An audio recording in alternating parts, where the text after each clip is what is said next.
What is going on out there, peeps? Okay, not that long ago, I had an opportunity to meet Dr. Peter McCulloch. Great guy. For those of you who do not know who this man is, he went on the Joe Rogan show and started giving some information out about the jabs and the virus. This video went viral quickly. I think in 2 days, it had over 40 million views and all hell broke loose. It was being removed off many platforms except for Spotify.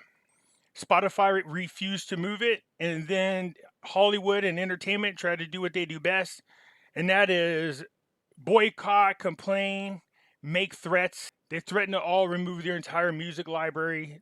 Barbra Streisand, Neil Young, even Prince Harry, all crying about that they want Joe Rogan removed, that they want this particular video removed. Spotify told them to go bite one. Everybody got pissy about it. You see, that's the attack from the people on the left. Whenever a educated, credentialed professional comes out to express their opinions about things that don't line up with this agenda, they get censored, they get removed, they get smeared, they get discredited, they get attacked. After Dr. Peter McCulloch did the show with Joe Rogan, there were tons of articles out there trying to discredit Dr. McCulloch. And of course, all these articles are written by people who are not even doctors. They don't have no practices. They're not credentialed. It was just a full-on, full-fledged smear campaign. That's because the left is threatened by what this man has to say. And I was lucky enough to get him on my show and interview him. There was a ton of information we went over, but we had to do it in a really short period of time.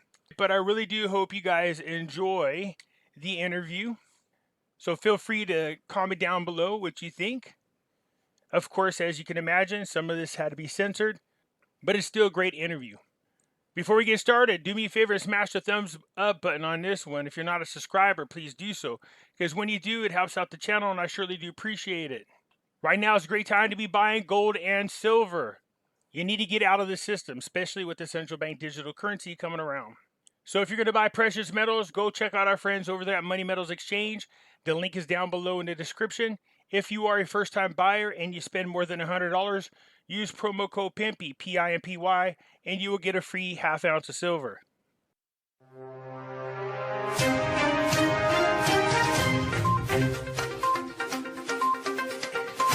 And now it's time for the Doc and Pimpy Show with your host, Doc, and the man who should be committed, Pimpy. What is going on out there, peeps? Welcome to the Doc and Pimpy Show. We have especially a great guest tonight. I want to introduce to you Dr. Peter McCulloch. Actually, you don't even need no introduction. Everybody in the world knows who you are right about now. How you doing, sir? Good. Thanks for having me. You know, I'm actually still in the office at the hospital. I'm an academic internist and cardiologist in practice. Spend about half my time in practice and the rest of the time as an author, a clinical scholar, and commonly a media commentator. You see me tonight on Fox News. I'm a regular contributor for Fox, but I've also been on ABC, OAN, Newsmax, almost all the major channels. Yeah, I swear you're a robot, because I don't know when the heck you have time to sleep. Seriously, you're always on the go. So look, I think me and Doc were talking about, you know, what's the best approach on this interview. And I guess the best way to start this is just what has changed for you in many different aspects since you've been on Joe Rogan's show. Where are we at with the vaccine, the virus, and you personally? Because one of the things you said that caught my attention is you says you've been sniped at. And I was like, that to me was not shocking. But the doc was like, what do you mean that's not shocking? I go, that's not surprising to me. So we're just, if you can update us on all the above, we'll be happy. Well, yeah, I'll put in a plug for Joe Rogan. You know, when he reached out to me, I was busy. I couldn't make it down there for a long time. And, he kept wanting to get me. He wanted to get me before Thanksgiving. I couldn't swing it. And it turned out we ended up scheduling up around December 8th or so.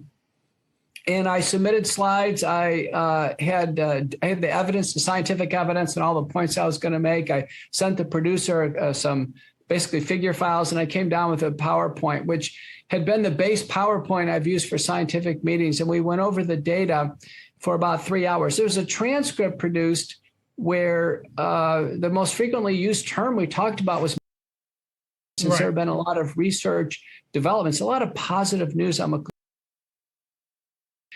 Aaron Rodgers, who plays for the Packers, had received them.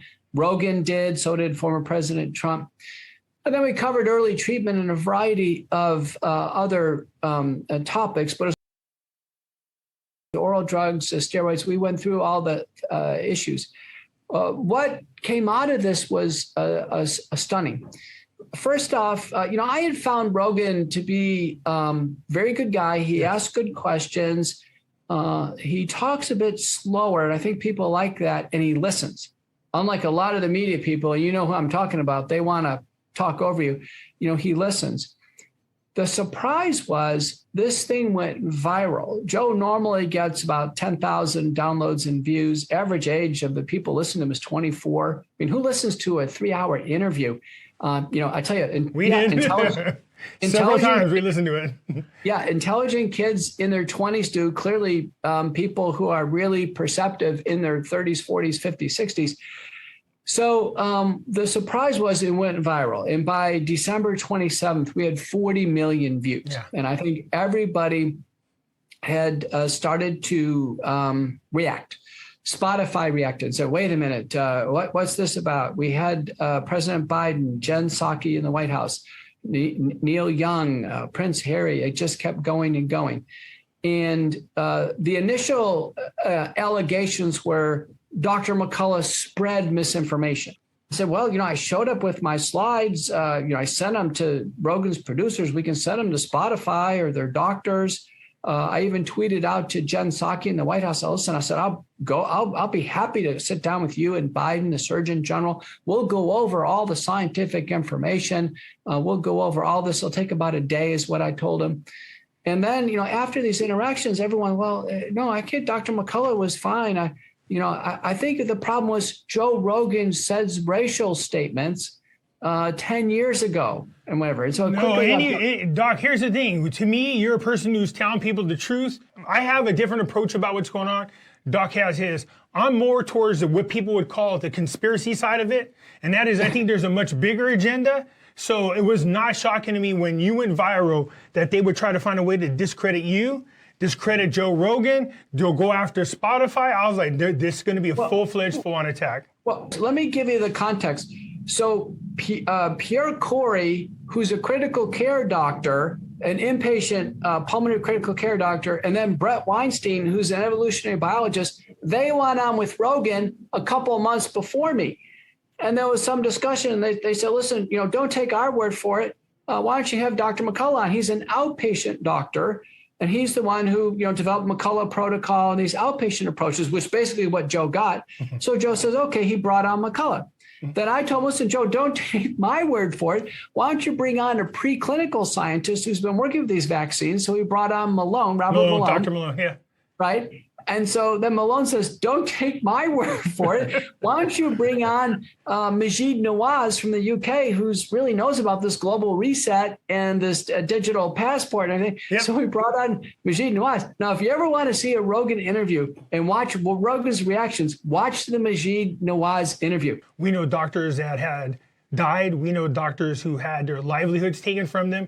We know doctors who have been discredited and smeared all over by the media. Have you noticed anything like that yourself? Well, people have asked me about that. Someone recently interviewed me and said, Dr. McCulloch, I looked up your Wikipedia page. Well, let me tell you, 2 years ago, I didn't have a Wikipedia page. Even a year and a half ago, suddenly one day a Wikipedia page pops up on me. Yeah. Did I write that Wikipedia page? No. So I logged in. I said, listen, I need to change it. There's been a few things that aren't right in there.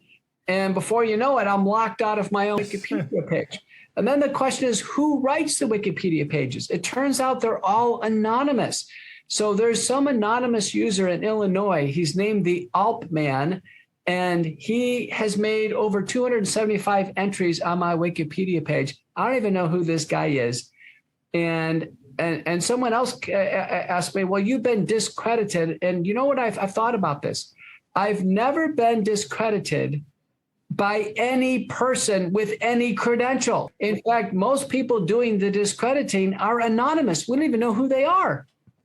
So the idea is there's never been somebody who actually is a real person with real credentials that's discredited a single word that I've said, not a single word.